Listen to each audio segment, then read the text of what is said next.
Life Audio. Welcome to Empowering Homeschool Conversations, your authority in navigating the world of homeschooling diverse learners. Featuring Peggy Ployhar from SPED Homeschool, Annie Yorty from AnnieYorty.com, Leilani Melendez from Living with Eve, Stefanie Buckwalter from eLARP Learning, and Dawn Jackson from Dawn Jackson Educational Consulting and Tutoring. With over 75 years of combined homeschooling expertise, experiences, and perspectives, this group is eager to share their wealth of wisdom to empower your homeschooling journey. So grab your favorite mug, settle in, and get ready for insightful discussions, valuable insights, and practical tips as these experts and their guests dive into the hottest topics in homeschooling. Whether you're a seasoned homeschooler, just considering this path, or anywhere in between, you don't want to miss a minute of these enlightening conversations that will empower your child to thrive in their homeschool environment. Empowering Homeschool Conversations is starting right now. Join us to give your homeschool the power boost it needs to successfully educate the unique learners in your home. Today, we are going to talk about unlocking literacy, empowering kids with disabilities to read. And my guest today is Stefanie Hohl. She has been teaching children to read for years. She holds advanced degrees in both children's literature and early childhood education, and she has experience running preschools, homeschools, and local storytime programs. Stefanie developed the ABC See, Hear, Do, Learn to Read method to make learning, early learning, fun and easy for kids and their parents. Stefanie lives in Pittsburgh with her husband, 5 children, and 2 very silly dogs. Maybe we'll hear a little bit about those dogs too. Well, welcome, Stefanie, to the show. Thank you. Thanks so much for having me today. Absolutely.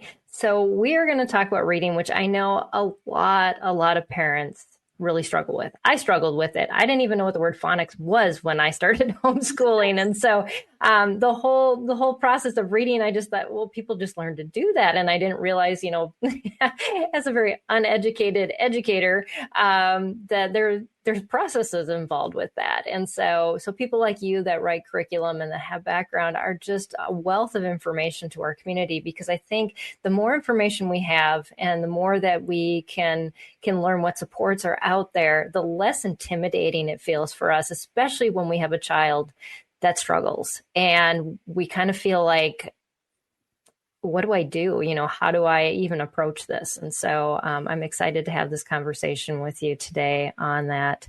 Let's just set the stage a little bit for this conversation, because I want parents to realize, first of all, they're not alone. And these maybe are common things that other people deal with. But why can this process of learning to read be especially challenging for some learners? So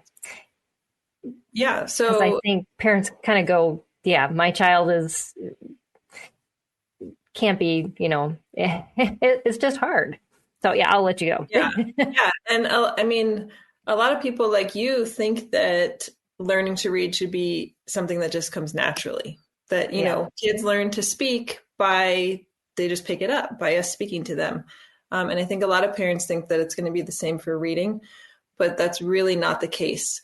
Learning to read is a very complex process, and it takes a lot of steps, and it takes a lot of years.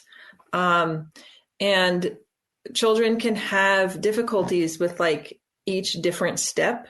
So while they might understand that C says k, they might not be able to blend that with other sounds, or they might not be able to decode, or they might not be able to process it fast enough. There's so many factors that go into learning to read that it can just be really challenging. The parents are definitely not alone. It's actually quite frightening, the numbers of kids that struggle to read by 4th grade. About 60% of kids are struggling with reading. It's really? A big problem. Yeah. So parents are definitely not alone if their kids are struggling. That's actually more the norm than not. So So yeah, learning to read is a very difficult process. Yeah. I've had guests on before talk about that too, and it's nice to know that it wasn't just because I think a lot of times we turn and just say, well, it was just how I taught or the curriculum or my child. There's so many things to blame it on, but there's so many steps involved, and there could be a plethora of things at every step. Like you're saying, that could be missing the boat. And so yeah, it's not as easy as just like one place to point your finger to and be done with it. Absolutely. Yeah. So, but what are the obstacles that children can be challenged with when they're approaching reading? Well, there's many things and a lot of technical things that I'm not going to get into all of those. Yeah. And, obviously, there's things like dyslexia, which is often very underdiagnosed, and that can appear in a lot of different ways. A lot of people just think it's like flipping letters, but it actually involves other processing skills as well. So there's things like that, but then there's also just challenges of connecting sounds to the letters, the challenge of being able to fluently blend the sounds together to read a word. Sometimes can blend the sounds together to read a word, but then by the time they're done doing that, they can't connect what that word means. So they might be able to like say the word, but that doesn't mean they're actually understanding the word they're reading. Sometimes that's a challenge. And then another problem with is just frustration. Often kids feel that reading is too hard, so they don't want to do it or they give up. And often it's because they're given books that are just way too hard for them. And so then they think, oh, I can't do that. I can't read. Right. And so then they don't want to try. Because it's something that they just get frustrated with or they fail at, and then they don't want to do it anymore. Absolutely. All of us are that way, when whatever we're faced with, we're like, well, I'm just not good at that. And I think we live in a society that everything should happen instantly. At least we're kind of led to believe that.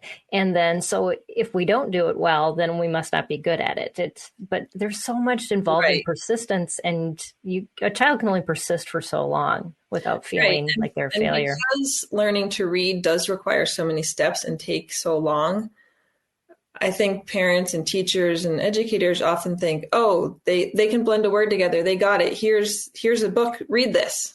And it's like, no, they're not ready for that yet. And so it just kind of builds the frustration. So that being said, is that how like traditional methods, for teaching reading, are kind of set up, that when a child hits a certain skill, that then they're just given a certain thing to do, and then that's where the failures fall in? Or how does that kind of lead to? So traditional methods of teaching reading are usually they're just focused on visual and auditory methods. It's like, there's been battles over the years about phonics or not phonics. It's been proven that phonics is absolutely the best way to learn reading. But often it's like, sit down, you're going to learn this, and we're going to go through this. And it's often boring and difficult and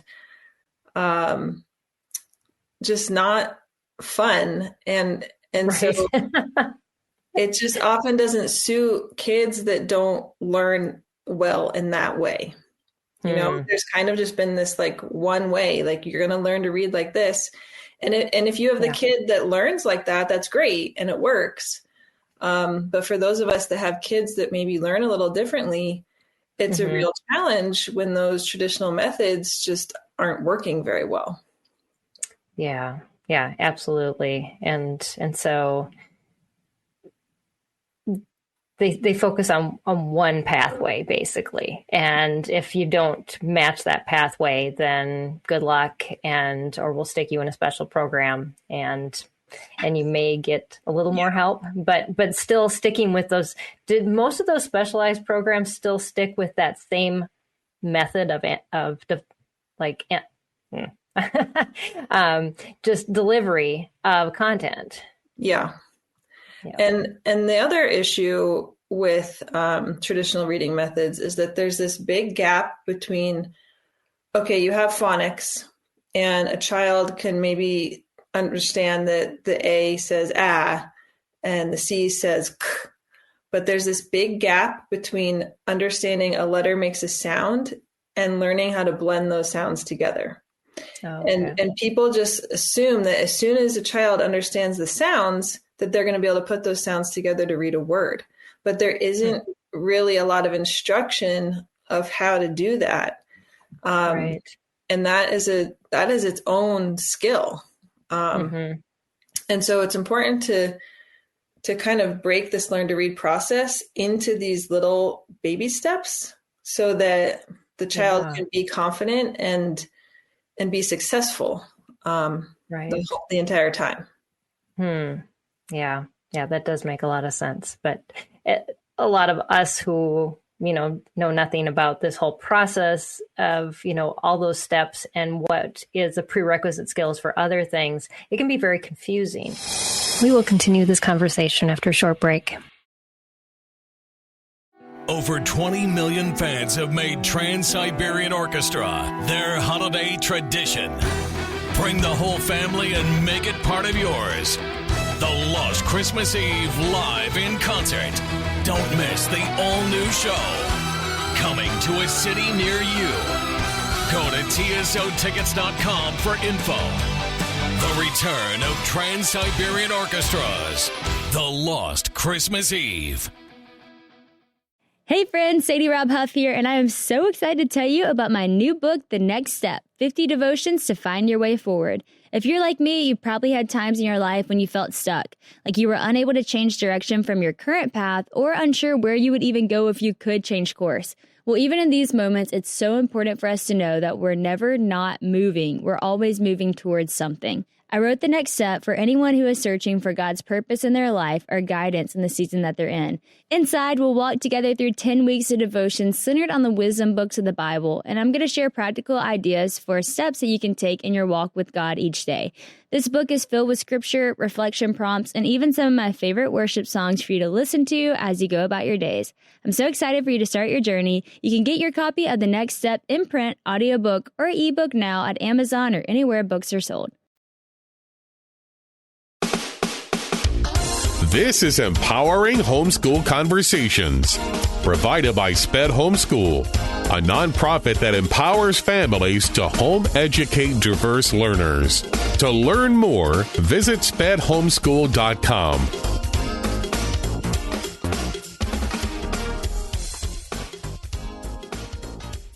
And I know you have a background in this, but also you have a personal story that led to the development of your curriculum. I would love for you to share that and just how your approach is so different from what other curriculums that you saw that were out there.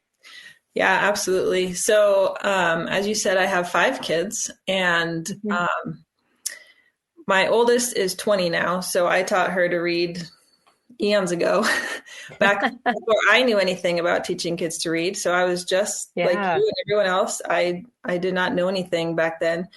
And so I just used whatever a friend had recommended. And it didn't go very well with her. And she actually ended up hating reading. And I was like, I've ruined my child forever. And that was a big struggle. And so then my next 3 boys, I still didn't really have any other resources. And I was like, well, I don't know what else to do. So I used the same traditional methods. And for them, it worked better. They just their personalities were more suited for it. And they learned to read. I mean, it wasn't fun, but we did it. And it was fine. And then I had my youngest child who he was just a whole new ballgame. he wouldn't sit still. He wouldn't listen to me. You know, he was very defiant. He was not interested in books or learning or anything. I was like, I was just like, I don't even know where to begin with him. Like none of these methods I used for my other kids are going to work. Like, I just know it's going to be a fight and a disaster, and he's going to hate reading. And I really didn't want that. And so at the time I was actually in my grad school program, my Master's of Education, in curriculum and instruction. And so I thought, you know what, I'm going to dive into teaching kids to read for one of my classes for a research project. And so I started doing a deep dive into research about methods of teaching reading, because I was like, there's got to be something else out there. Right. And I had actually seen one of my older kids' preschool teachers use a method that used movement to teach reading. And I was like, that's genius. And I was like, there's got to be something like that. But that method was designed specifically for like a classroom use. And I was really looking for something that a parent could just pick up and use with their child. And I just couldn't find anything. And at the time, I was also trying to become a children's book author. And so kind of all my worlds collided. Yeah. I just decided, well, I'm just going to design my own program that fits my son and what he needs. And I did that, and I tested out a bunch of different things. And then I ended up adding movement and doing that. And I tried it with my son. It was right before his 4th birthday, and it clicked, and it was like magic. I started crying, and I was like, oh, this is amazing. Like, hearing him read his first word when I thought it was going to be just impossible. And he was, happy and having fun with it. And that's when I was like, I'm onto something here. And this is something I have to share with other parents. Because it just made the learn to read process so much easier and more fun. Yeah. That's amazing. And, how inspiring that, like you said, all your worlds collided, and yet at the same time, it helped your child that was really struggling. And, that's encouraging for all of us. So multisensory, that kind of explained to us, how does that open doors that wouldn't be opened with traditional methods? Right. So because learning to read is such a complex process, it uses a lot of different parts of your brain for each process. And when you use traditional methods of teaching to read, you're really only accessing visual and auditory, those parts of your brain. So when you add in movement and multisensory things, you're really unlocking other parts of the brain. And the more parts of the brain you use and access, the more like neural pathways it creates, which allows different types of learners to learn much more easily and to retain it much more easily, because there's more parts of their brain firing and being accessed. And so, and kids especially are naturally kinesthetic learners. They're always moving. They want to be moving. Right. And so not only does adding in that multisensory movement make learning like more fun and engaging, it actually increases learning by 90%. Wow. Like, the research on this is huge. Like, that is a big difference. And so it just makes it click for a lot of kids. It's like that missing piece that really just seals the deal. Yeah, absolutely. That's just amazing. And yet the fact that we don't do it. And I know because a lot of curriculum is created for a classroom environment. And if you had kids moving in every direction, it would be very difficult in a classroom setting. But what an advantage we have as homeschool parents to be able to have that time to focus one-on-one and to be able to allow our child to move. I know my kids moved a lot when they were learning. And it's just the way they want it to be, and so. Well, and I think that as you get older and you become an adult, you don't need to move as much. And so in our adult brains, we're thinking, oh, for my child to learn, they need to be like sitting and listening. And we just have it in our brains that that's how kids should behave when they're learning. Right.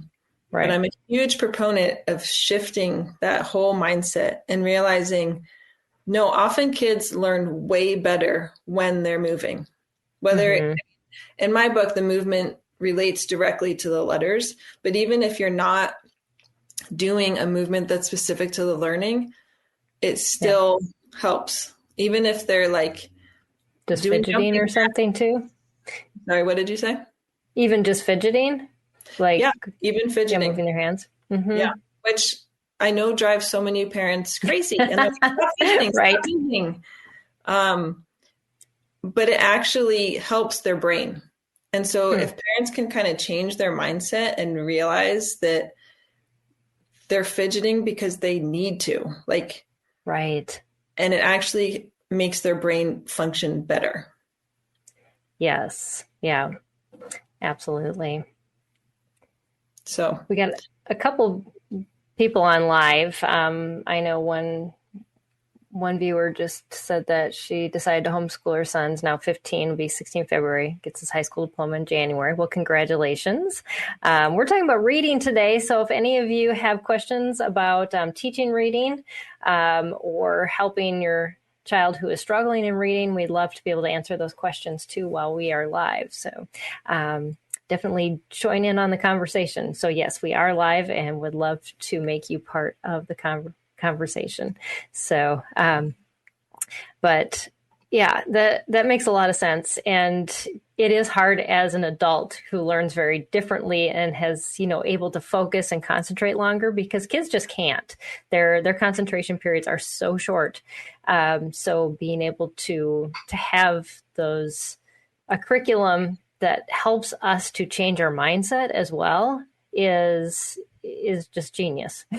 So, because otherwise, I found myself a lot of times trying to, like, in the spur of the moment, come up with something that I could do that would keep a child, focused and on topic, and it never turns out very good. Some good ideas, but it's nice to have somebody who's like pre-thought that out and kind of, knows back to what you were talking about earlier, those steps. There's just those complicated steps in learning to read and to think through that much more diligently and systematically. We will continue this conversation after a short break. Do you ever notice that even when your body is not moving, your mind is still racing? Worries, to-do lists, and a spiral of negative thought patterns often keep us from the stillness and deep peace we long for. In her new book, Present in Prayer, Jennifer Tucker invites you to quiet the noise around you and within you as you allow the Holy Spirit to speak through God's Word, and to renew your mind through the practice of Christian meditation. Inside, you'll find 30 beautifully illustrated meditations that call you to silence, prayer, and thoughtful reflection on a passage of Scripture. This practice will help cultivate a rhythm of being still and casting your mind on what is lovely, pure, excellent, and true. This book makes a beautiful gift or an uplifting resource to read through in your own quiet time. Present in Prayer is now available on Amazon and wherever you buy books.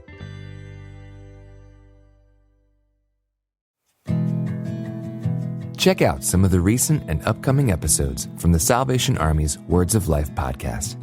Throughout November, we're focused on missions with a panel of missionaries who share their testimonies and what they've learned about mission work over the years. People that were Hindu, people that were Muslim. You can't form any kind of church. You can't do anything without building a relationship with those people. And throughout December, we are so excited to be joined by worship leader and pastor April Christina Farmer as we focus on gratitude this Christmas season. People feel that all the time, like, how in the world? Why would you let this person go? Why would you let me walk through that? Why would you allow this sickness to overtake my body? And Jesus is like, I know it's tough, but you don't know what's coming. I do. Will you trust me? Listen to the Salvation Army's Words of Life wherever you get your podcasts, or visit wordsoflifepodcast.org.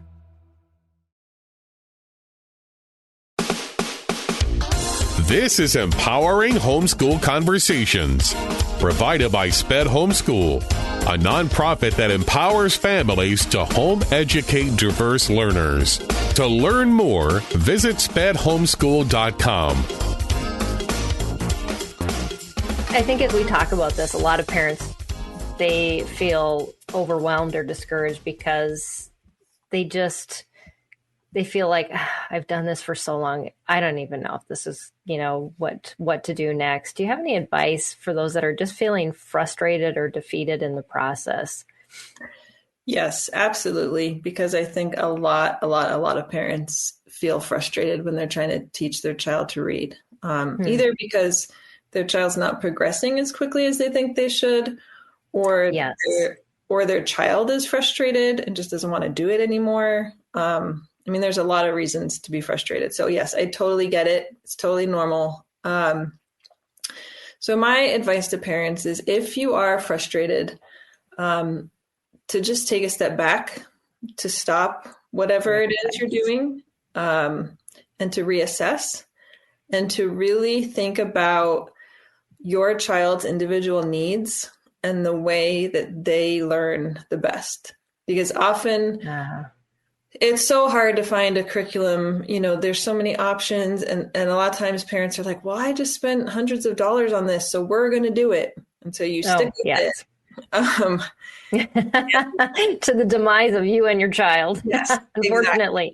Exactly. So I always suggest that parents really try to understand their child and come to where their child is, instead of expecting their child to come to them, if that makes sense. Great advice.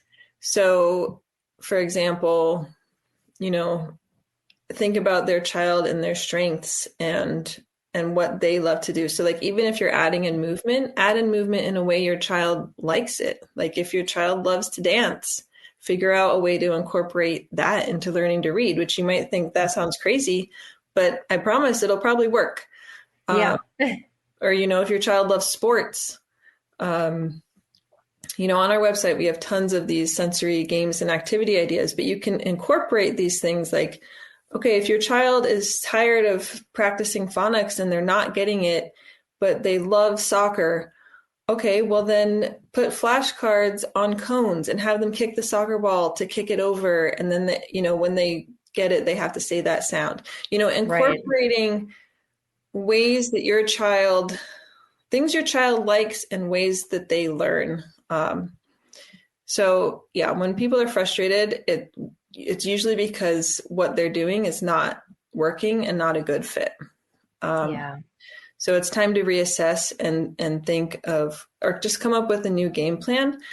Mm-hmm. The other thing is, often if the child is frustrated, I always suggest going back 2 steps, because maybe their foundation isn't strong enough.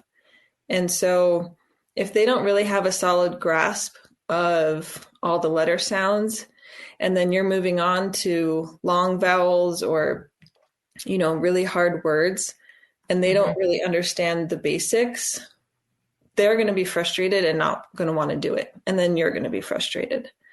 Right. Yeah. So I always suggest making sure the foundation is really, really strong before moving on.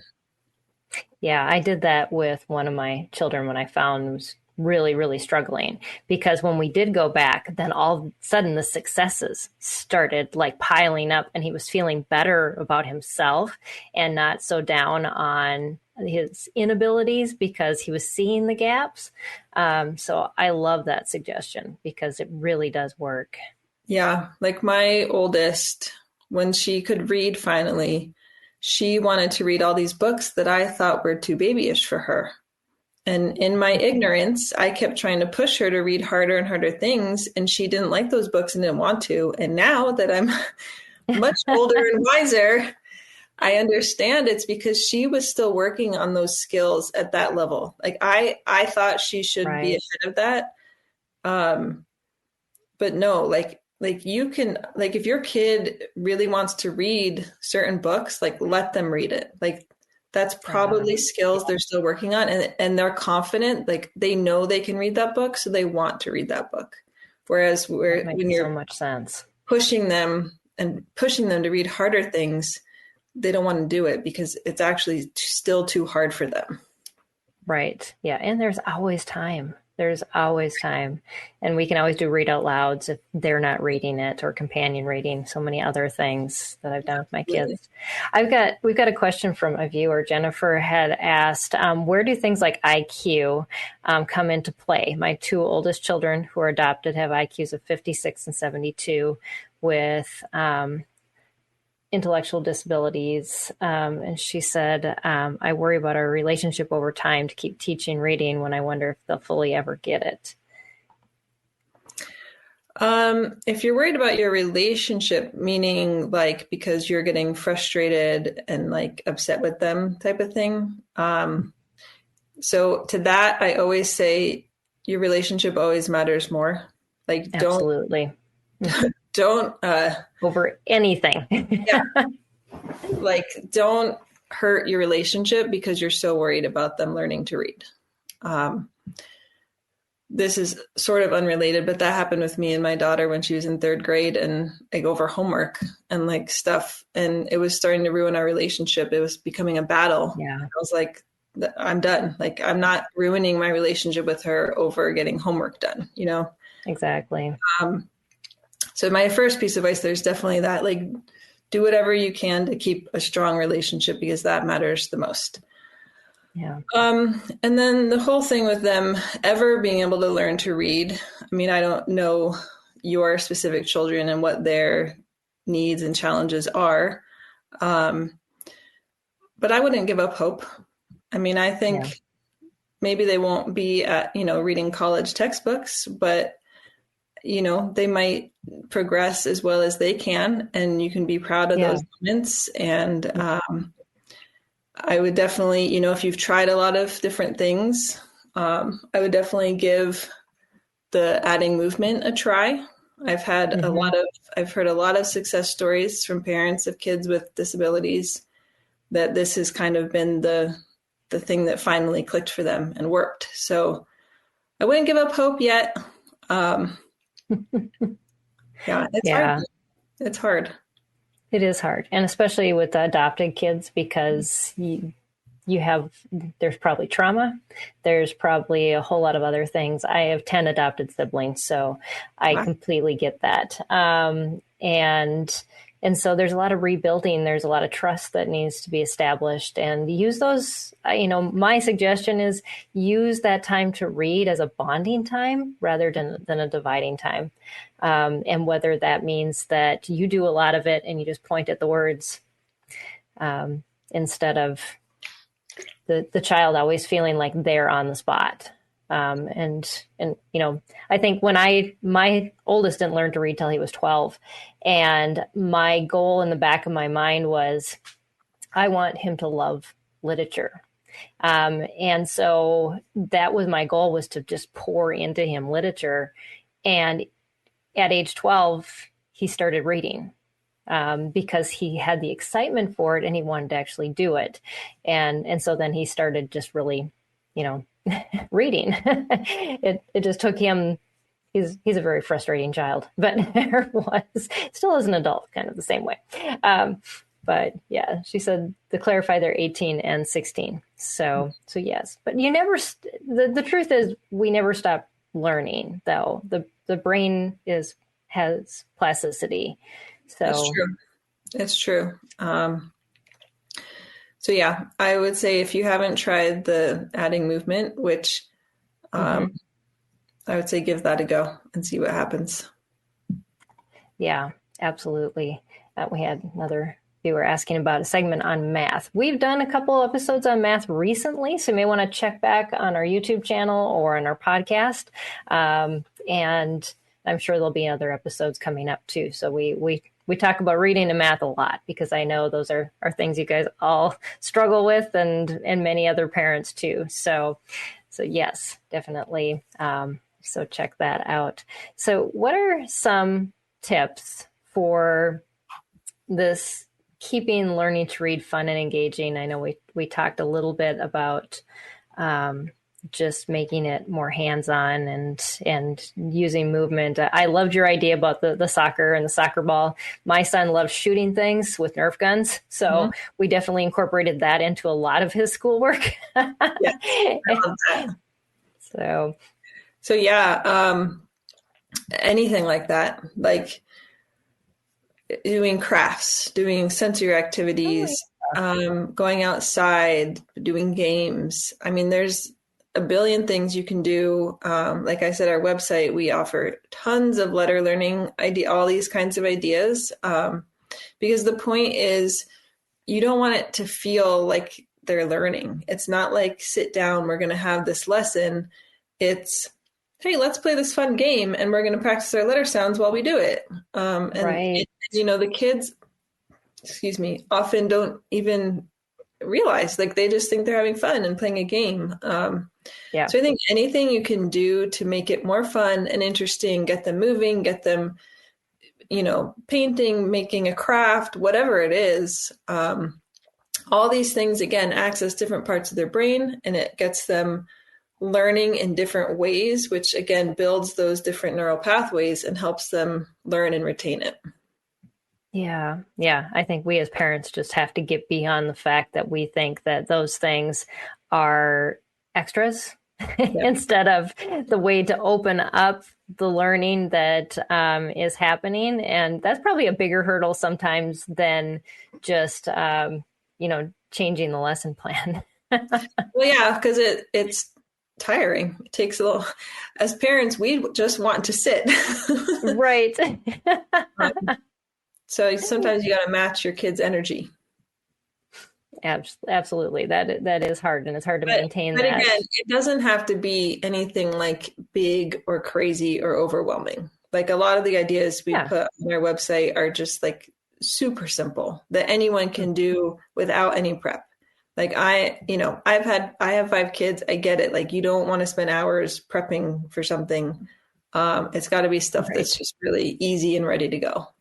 Mm-hmm. Yeah, I think once we start to change that mindset, and we have some help in doing that, and with the resources like you created, and it over time, it makes that shift easier to move into. And but it's a shift in how we've been taught. Most of us have been taught to read through auditory and in visual ways. And so when we start adding all these more multisensory approaches, it just seems very awkward, and it doesn't make a lot of sense to us why we should do all these extra things. But I think, like you said, when you start to see the results and that they stick so much quicker, that I hope parents, as you do that, it will encourage you then to continue, because I know I just remember watching like the whole demeanor of my children change when we did more hands-on activities versus just sitting and reading from a book, because my kids were all very active learners. Absolutely. Yeah. So how can we build children's confidence if they don't feel confident, if they've been learning, whether in a school setting or we've been using a much more rigid approach to teaching, and they kind of feel defeated? What are the best ways to start working them towards feeling like reading is something they can still approach instead of, I'm done with this? Yeah. So, like I said earlier, I think it's about going back to the basics and that foundation. Like, find like kind of that sweet spot where they do feel confident, whether that's reading Bob books or level 2 books or whatever. Find where find something they can read where they are confident, and go back to that spot and stay there for a while to kind of rebuild that confidence. One of my biggest pet peeves about the publishing world is the issue is a lot of the early readers are just way too hard for kids to read. Really? Yeah. And every publisher has a different system. So it's not like you can go pick up a book that says level 1 and it's going to be where your kid is. I noticed that years ago. Yes. Yeah. Because every publisher does their levels differently. And so it doesn't actually really mean anything.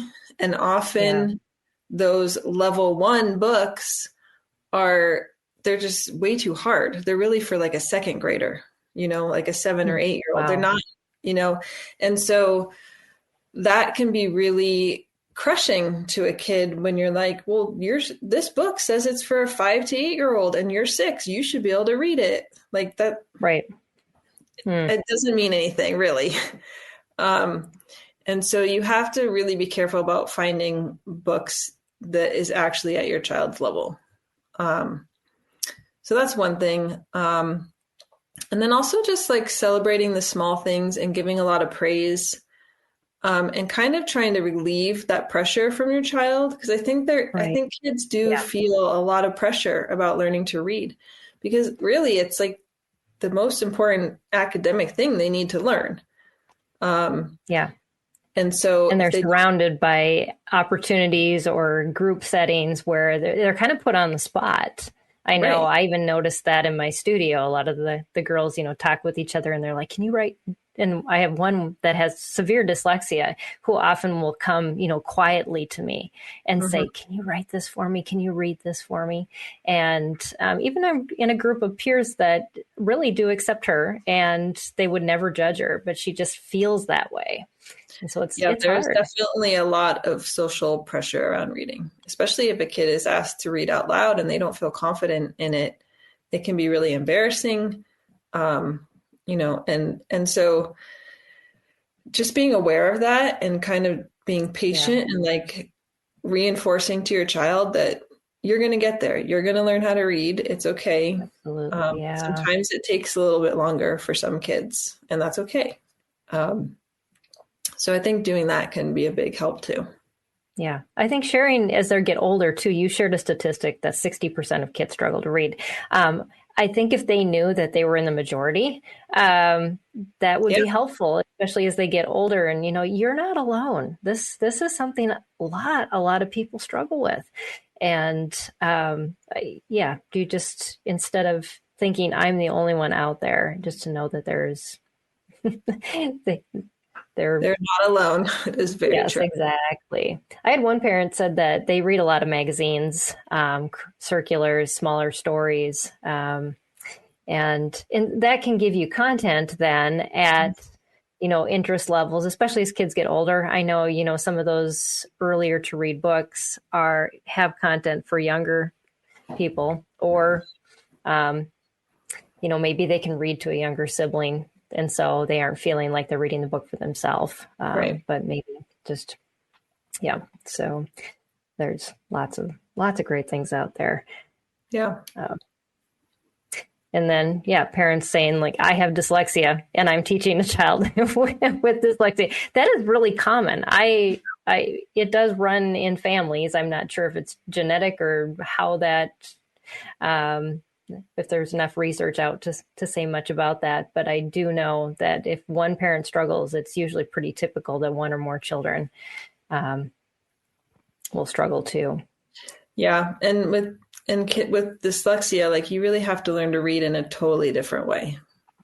And so that's just a whole nother challenge for sure. Right. Yeah, absolutely. So, yes. So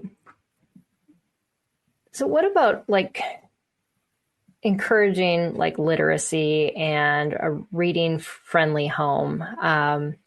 Because we may have some viewers whose children do well with reading, or they just don't feel like they get enough time to get enough like extra reading time in.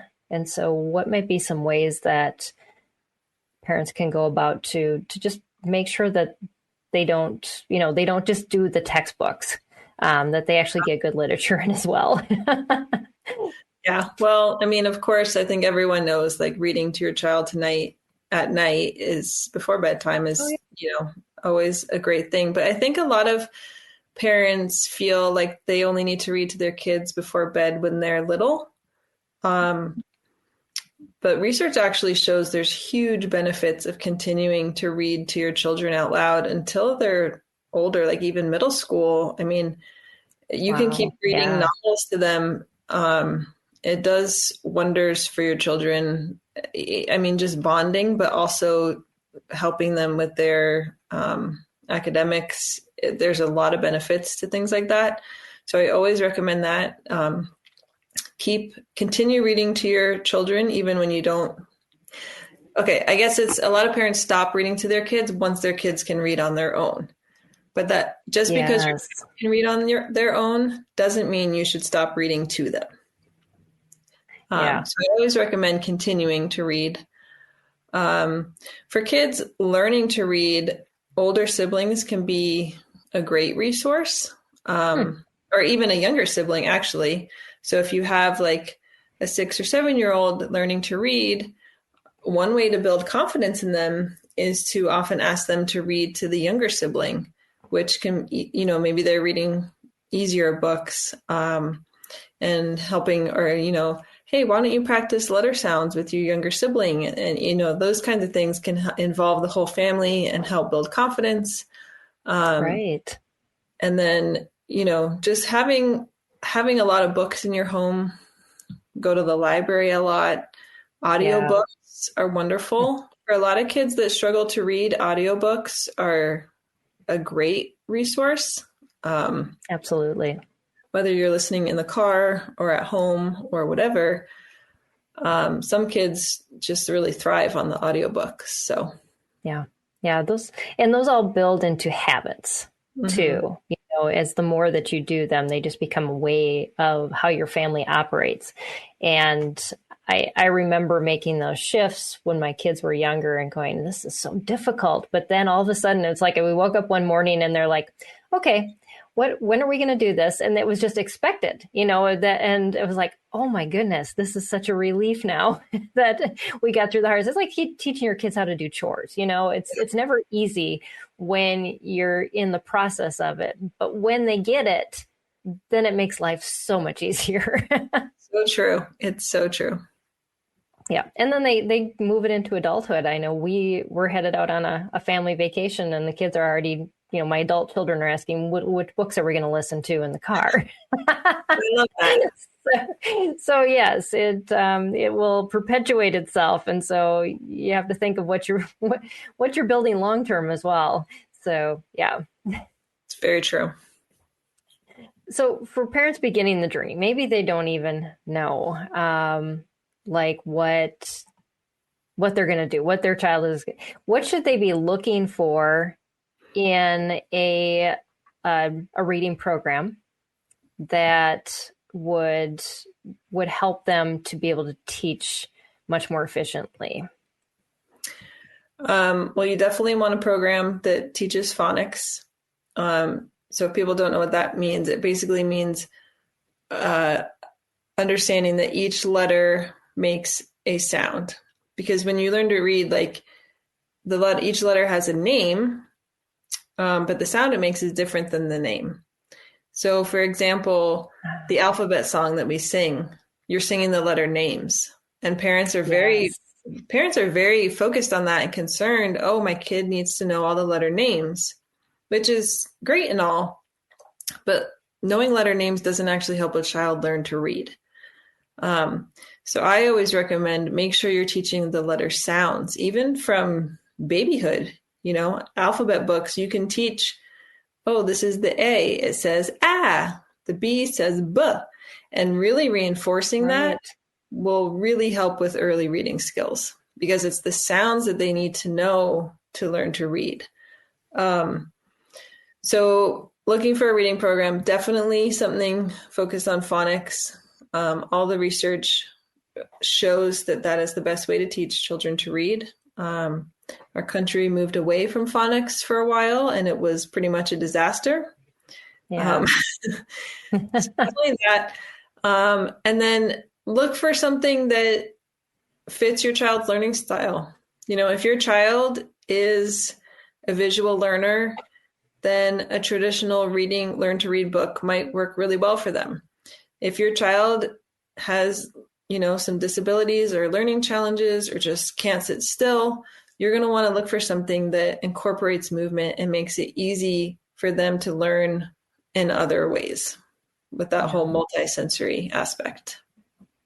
Absolutely. And I'm going to put a plug in for your resources too. Stefanie, if you're watching on YouTube, that link is already in the show notes. But if you go to Linktree /Stefanie Hohl, you can also find her there. And that link will be in all the show notes too. So for the podcast and everything. So, but then you can find out more about her program, ABCC Here Do. So that we'll incorporate all those things, I'm certain. So I would love to, we've been talking about teaching kids with disabilities to read too. And I know that is a much more long-term process for kids that really, really struggle. How can a parent long-term just continually work at building confidence for a student who is going to be in this for a lot longer than a typical child? Yeah, I think just taking it in small chunks every day, even if you're we're just going to work on this a minute a day. And we're just going to work on, practicing the letter sounds, or we're just going to work on reading 3 words a day and blending them together. Doing whatever you can do, even if it's 1 minute a day, over time, that builds up and eventually it's going to stick and they're going to get it. And just kind of having that long view, okay, maybe it's going to take my child an extra 5 years to learn to read. And that's okay. Yeah. It's finding what they're interested in, what they like, what they can do. And just, I think, being patient in that and letting them learn at the pace that's right for them. There's great advice. Yeah. I think a lot of us have it in our mind that our kids have to read by a certain age, but why? Right. Exactly. That's a very good question. Why? Some kids are going to read when they're 4. Some kids aren't going to read till they're 12 or 16 or whatever, because each child is so unique and different and has their own learning challenges, that I think it's important to not freak out as a parent. If your child's not doing things exactly when they're supposed to be doing them, because every child is so different and unique. Absolutely. And yes, and taking it at the child's pace and really breaking it down, like you were just talking about, it's so important, because as a parent, I think when you spend time teaching your kids and homeschooling, when they're about to lose it. And you've got to cut it off before then.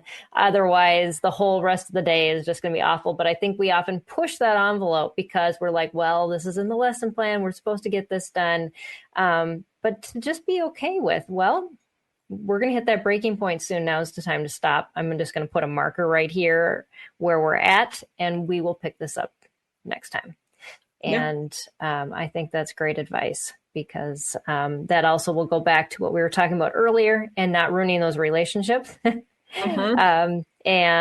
it will not create learners who feel so defeated, which we've also talked about in this conversation, to the point where they're shut down. And I know a lot of parents who have very shut down learners because they've been pushed so much.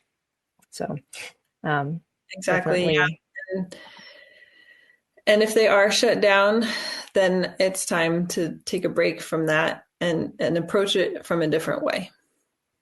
Yeah, exactly. And sometimes that just means that you have to take a break from the instruction and find that stories are fun, and that, yes, you take those steps back, like you talked about earlier. I love that suggestion, is going further back so that they can have a lot of successes in that. So yeah. There's also so many different types of books and literature that I also think a lot of times kids say they don't like reading, but that really just means they don't like reading this one type of specific book that they've been absolutely given the opportunity. Because, there's a lot of kids really prefer nonfiction. And if a parent loves fiction, they often don't think of offering that as an option, right? But there's fiction, there's nonfiction, there's graphic novels, there's novels in verse, there's just a plethora of options out there. So I think that's another thing, is finding the books that really speak to your child. Absolutely. Like my husband only reads nonfiction, and I read a little nonfiction, but I love fiction more. And, it's not fair if you only offer a child fiction and they're just not that into it, for them to say, oh, I don't like reading. And it's like, well, maybe you do like reading. You just haven't found the books that you really connect with. So obviously that comes after the whole learning to read process. But I think it's important for parents, especially homeschoolers, to remember, like, oh, there's this wide world out there. And if my kid is saying, I hate reading, then it's like, okay, let's find a different book for you. Absolutely. That's such good advice. There's, and I wouldn't be the one to recommend poetry, but some people like that too. And so, your child's going to approach that uniquely, and why not with something that they really want to engage with. Mm-hmm. Great advice. So as we're wrapping up, do you have any final words, encouragement, things for our audience? Again, just to remember that your child will be okay. They will learn to read. Try to not get frustrated. And if you are, to just try something else and keep on going. And that, absolutely. And that you're not alone. All of us, so many parents out there struggle with this, and so many kids struggle with it. And that's okay. Yeah. There are other ways to teach them and other ways to learn, and we just have to figure out what those ways are. Yes, so true. Yeah. And for some, it's very short. I remember my youngest taught herself to read before I even opened a book. And, my oldest didn't read till 12, and it had nothing to do with me. Yep, absolutely. They each have their own tracks, and you just got to be okay with the process. And I want to thank you for this last hour. I think you just really spoke into that it's just going to be a journey, and we have to let our child lead, and we need to follow and use materials and resources that are going to help them to learn the way they need to learn, and read when they learn to read. Right. It's just, yeah. Well, thank you, Stefanie. And Stefanie's got some great resources and curriculum as well, reading curriculum. You can check out all of those things at her link tree. It's Stefanie Hohl. And that link will be in the show notes too. So you can find her and all those resources there. And like I told her before we started the show, I said, I'm impressed that she's written this, because I've written one book and it was kind of a mess, but that is not in me to do that. So I'm always impressed with people that can put all of their thoughts and methods into writing, and thankful for people like you that provide resources for our families that really need them. And so thank you for what you do. Well, thank you for having me. I'm just really passionate about helping parents help their kids learn to read. So this has been wonderful being here today. Yeah. All right. Well, and thank you all for joining us today on the show. next week, it's going to be Thanksgiving week. So we have pre-recorded a conversation with me and the other co-hosts of Empowering Homeschool Conversations. We're going to be talking about advocating for your child, navigating co-ops, field trips, and public spaces on your homeschool path. And we have a very interesting conversation. Let's just put it that way. So you want to stay tuned because we've all had different experiences in those. And so we'll share those with you and some of the wisdom that we've gained from that. So thank you again, Stefanie. And thank you all for joining us today on the show. And we'll see you here again next week on Empowering Homeschool Conversations. Bye, everybody. Thanks.